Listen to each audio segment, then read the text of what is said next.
Hey guys, assalamu alaikum. This is me, Road Rider Shimon. Another my new video. Right now, এখন আমি আছি হচ্ছে দারুস সালাম থানার সামনে। তো আমার গন্তব্য হচ্ছে নিউ মার্কেট আজিমপুর। তো সাথেই থাকুন এবং ব্লগটা এনজয় করুন। মানে এত পরিমাণ শীত পড়ছে ঢাকা শহরে বলার বাইরে। গত এক সপ্তাহ যাবৎ ঢাকা শহরে কোনো শীতের দেখা নাই, ভয়ঙ্কর লেভেলের শীত। দেখতে পাচ্ছেন ঢাকা শহরে যে শীতের কারণে কিন্তু রাস্তাঘাটে মানুষজন খুব, গাড়ি ঘোড়া খুব, মানে এইরকম ফাঁকা রাস্তা ঢাকা শহরে কিন্তু দেখা যায় না বললেই চলে। এত পরিমাণ শীত, মানে এটা আসলে কল্পনার বাইরে। এত পরিমাণ শীত করবে ঢাকা শহরে, মানে না থাকবে কোনো রোদ, না থাকবে কোনো মানে শুধু বাতাস আর শীত। মানে এই বাতাসটা শীতটাকে অনেক পরিমাণে বাড়িয়ে দিচ্ছে। মানে হয়তোবা ঢাকা শহরে শৈত্যপ্রবাহ চলতেছে আমার যতদূর মনে হয়, আমি ঠিক জানি না, হয়তোবা এটা হইতেও পারে। তো চলেন সামনে কী অবস্থা দেখা যাক রাস্তাঘাটের। এখন তো একটু ফাঁকায় টাইনা আসলাম দারুস সালাম থেকে কল্যাণপুর পর্যন্ত, এরপরে কী অবস্থা দেখা যাক। আজকে মোটামুটি ফাঁকায় আছে মনে হচ্ছে। আজকে আবার শুক্রবার, তো শুক্রবারের দিন একটু ফাঁকা থাকে। শুক্রবারের দিন অফিস আদালত সব কিছু বন্ধ থাকে, তো যার কারণে মানুষ বের হয় কম, ফাঁকা থাকে। মানুষ শুক্রবারে মূলত বের হয় বিকালের দিকে, ঘুরতে বের হয়, ফ্যামিলিকে টাইম দিতে বের হয়, বিভিন্ন শপিং করতে বের হয়। মারছে কুর্তি মারছে, এত পরিমাণে শীত বলার বাইরে। এই যে সেনাবাহিনী গাড়িটার ওভারটেক করে দিলাম, মেজরের গাড়ি। যাবার যাবার সেনাবাহিনী গাড়ি যাবার যাবার সব বিরোধী ভালো হচ্ছে যাবার।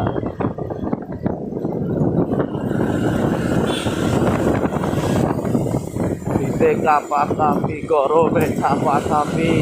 আরে ভাই, আমার লিটারালি আমার শরীরের কোনো অংশ ফাঁকা নাই। মানে প্রতিটা অংশে আমি হেলমেটের নিচে ডবল টুপি পরছি, তারপরে পায়ে হচ্ছে পা মোজা পরছি ডবল, জ্যাকেট পরছি ডবল, এমনি করে আমি রাইড করতেছি। এত পরিমাণে শীত ধারণার বাইরে।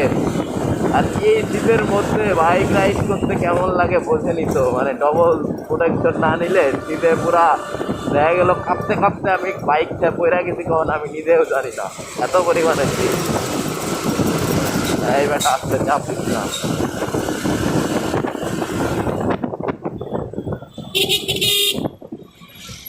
আরে আপু, একটু দেখা শুনা পার হইতে হয়।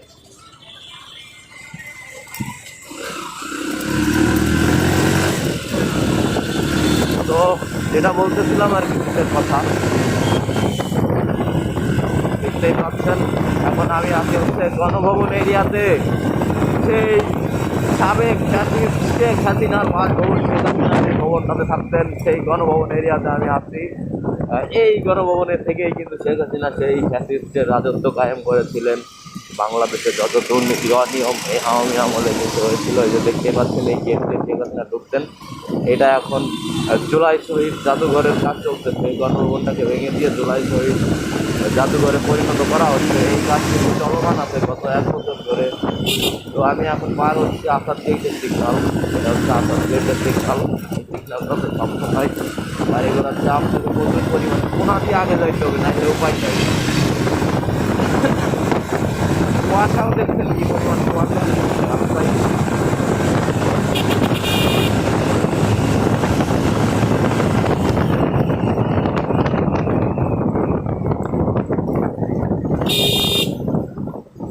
সাইডে সাইডে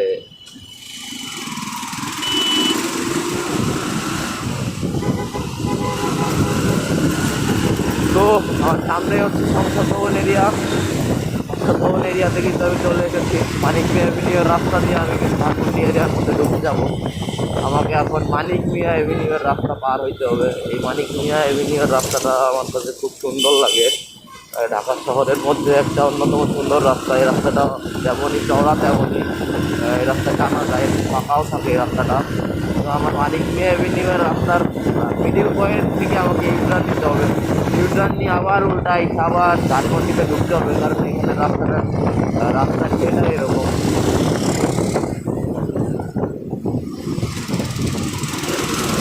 তো এই যে সেই ইউটার্ন মানিক মেভিনিউয়ের মিডল পয়েন্ট থেকে এখানে ইউটার্ন নিতে হবে আমাকে। ইউটার্ন নিয়ে আবার ওইদিকে যাইতে হবে, যে দিক দিয়ে আসলাম রাইট সাইড দিয়ে যাইতে হবে। তো মানিক মেভিনিউয়ের কিন্তু মাঝে মাঝে অনেক কিছু হয়ে থাকে, কোনো বড় কনসার্ট হয়ে এখানে হয়, কারণ এই জায়গাটা হিউজ পরিমাণের একটা বড় জায়গা। যেমন কয়েকদিন আগে আমাদের শহীদ উসমান হাদি ভাই জানাজা অনুষ্ঠিত হইল এই মানিক মেভিনিউ। এই জায়গাটা এমনই একটা জায়গা, আসলে খুব বড় সড়ো একটা জায়গা, এক্সপ্রেসওয়ালা জায়গা। কিছু বড় কোনো ঢাকা শহরে কোনো বড় প্রোগ্রাম হইলে মানিক মেভিনিউ হয়ে থাকে। তো দেখতেই পাচ্ছেন আমি ধানমন্ডি এরিয়ার মধ্যে ঢুকে পড়ছি। সামনে হচ্ছে 32-এর সিগন্যাল।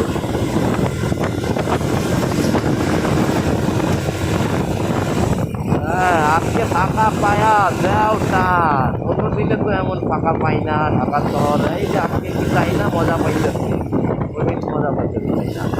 অন্যদিন তো ফাঁকা ফাঁকা ঢাকা কল্পনাই করা যায় না। নিজের মধ্যে টানাটানি ভালো না, শীত লাগে প্রচুর পরিমাণে।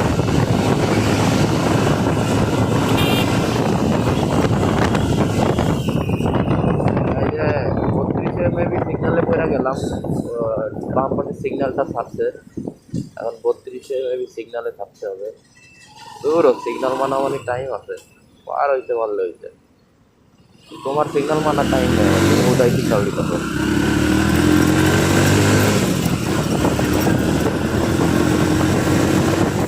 32 পার হয়ে গেলাম। সামনে আছে সায়েন্স ল্যাবের সিগন্যাল, দেখতেই পাচ্ছেন বন্ধুরা। আমি কিন্তু আমার এই গতি, আমি কিন্তু গতিতেই চলে যাচ্ছি, একটু স্পিডে যাচ্ছি, কারণ আজকে কিন্তু রাস্তা একটু একটু না পুরাপুরি ফাঁকা বলা চলে। বাস পার হইতে হবে ভাই। হ্যাঁ, কাম সারছে, আমার বাইকের তেল গেছে শেষ হইয়া, আমি তো ট্যাঙ্কি চেক দিয়া বের হই না, এখন আমার রিজার্ভে দিয়া যাইতে হবে। আমার লাইনটা রিজার্ভে নিয়ে নেই। কাম সারছে, আকাশ ভরা তারা, গোয়া মারা সারা।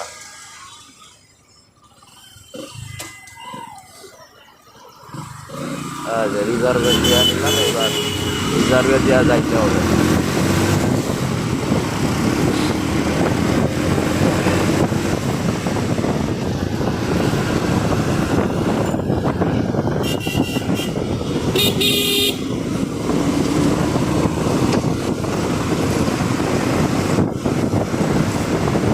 রিজার্ভে দিয়া যাইতে হবে, মোটামুটি কতটুকু যাইতে পারি না, দেখা যাক কতটুকু যাওয়া যায়। যে পরিমাণে তেল রিজার্ভে থাকার কথা, মোটামুটি যাইতে পারবো বলে আমার মনে হয়, যদিও বা আমি জানি না রিজার্ভে কতটুকু তেল আছে। সামনে সায়েন্স ল্যাব সিগন্যাল, আসতে যাবো।